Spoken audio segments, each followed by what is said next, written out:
If you have multiple sclerosis and you either use a cane or are thinking about using a cane, it's very important that you understand how to use it, but also how to fit it to your body and how to use it in a way where you won't become dependent on it. That's what we're going to review today. I'm Dr. Gretchen, physical therapist and multiple sclerosis specialist at The Missing Link. I specialize in helping people with MS get stronger, better balance, and make your daily activities feel easier through MS-specific functional exercise.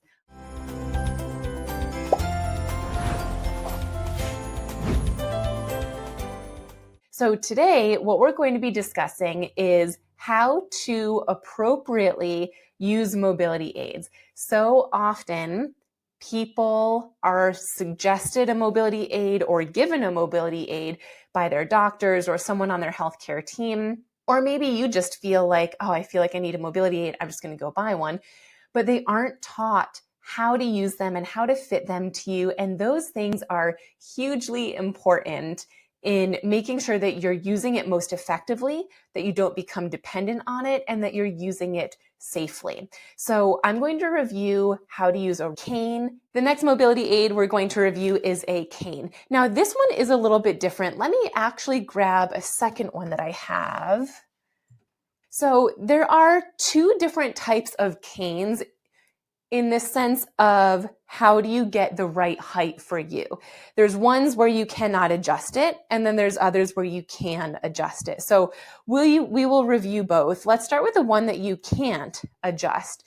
With these ones, you typically need to provide your height with or without shoes, and you're going to be making some measurements, giving it to the company, and then they send you the cane. So with that, when we're talking about height, it's the same as a rollator. Again, I'll come up a little bit closer. You want to make sure that as you drop your wrist down, it hits you about where your wrist bones are.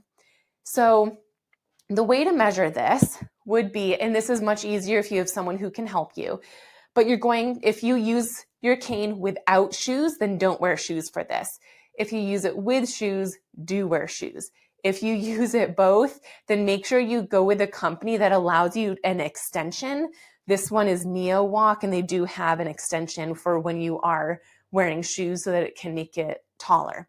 So what you're going to do is you're going to stand up as tall as you can, with or without shoes on, and you're going to have someone get a measuring tape, measuring stick, whatever you want to use, and you're going to have them hold it or start it at your wrist bone and then drop it to the floor. And look at what that number says. That's the number that you'll give the company. It's usually, I guess it depends what country you live in, but here in the US, it usually would be the number of inches, and then you would send that in. Might be centimeters, whatever it asks for, that's what you're going to send them, that number, and that will ensure that you get the right height.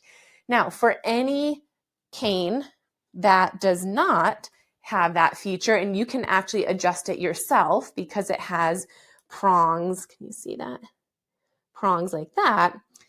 The concept is the same, but you can adjust it yourself. So for this one, again, you're standing up, your best posture, drop your arm. This one's actually high. You see, my wrist bones are down here. This is up here. So you're gonna press the button and lower it. And a lot of this is trial and error. And again, a lot of it is just what makes you feel safe. So this hits me much better now. So you'll see here my wrist bones.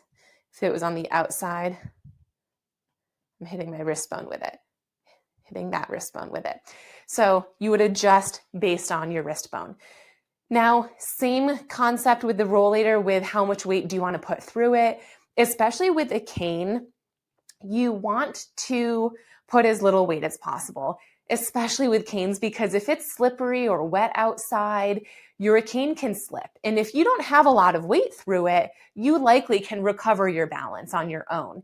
If you've got a lot of weight through it, you likely will go down and fall. So the lighter weight, the better. Another thing to consider when picking a cane is the tip of the cane. So you'll see that this pink one is much wider. That's going to give you better base of support, more balance than this one. This one's pretty similar to a trekking pole, but again, just something to keep in mind as you're picking a cane. Now, in terms of how to use it, there's several ways to walk with a cane. Pick whichever one feels best for you, try all of them. One way, and the most natural way, is to move, well, actually, before we get there, you want to hold your cane on the opposite side of your weak leg. Now this, you might be thinking like, what is she talking about? That's crazy talk. A lot of people don't discuss this. Here's why. If this is my weak leg, and if I'm holding my cane on that side, then when I'm putting weight through my cane, I'm also putting weight through the weakest side of my body. So all of my weight right now is through the weak side of my body.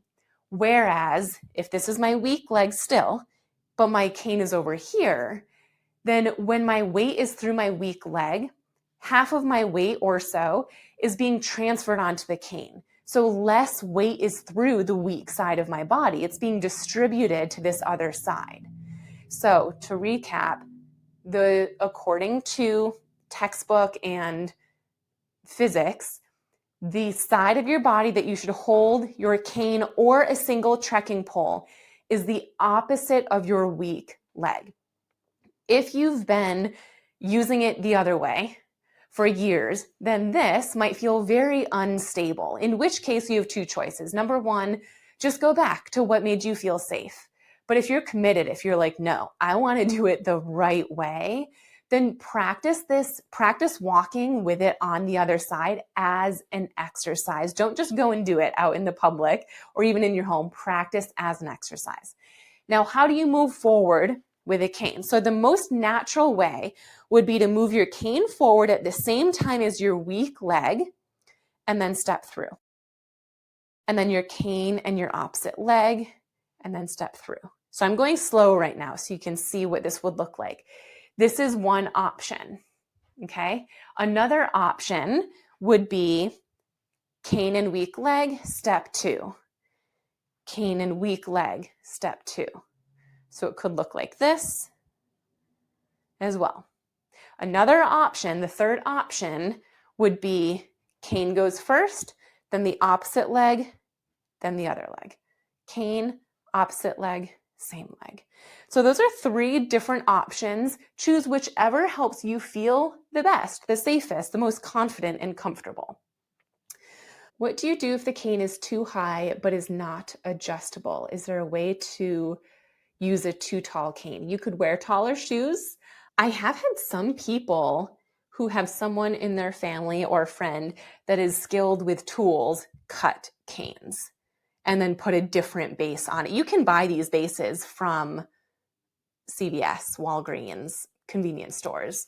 So you could cut it if you feel like it's just way too high. I hope you found this helpful. I want you to think of everything that we just discussed as guidance. And remember that a lot of this is trial and error. Try something that we discussed today and see how it feels for you. If it doesn't feel great, try a different way. But regardless, whatever way does feel like the version that you want to get good at and you want to improve, remember to practice that as an exercise. Practice using your mobility aid in that way as an exercise, not just when you have to go out and about, but actually as an exercise. That is what will help you get more confident in using it that way and feel more stable and balanced faster.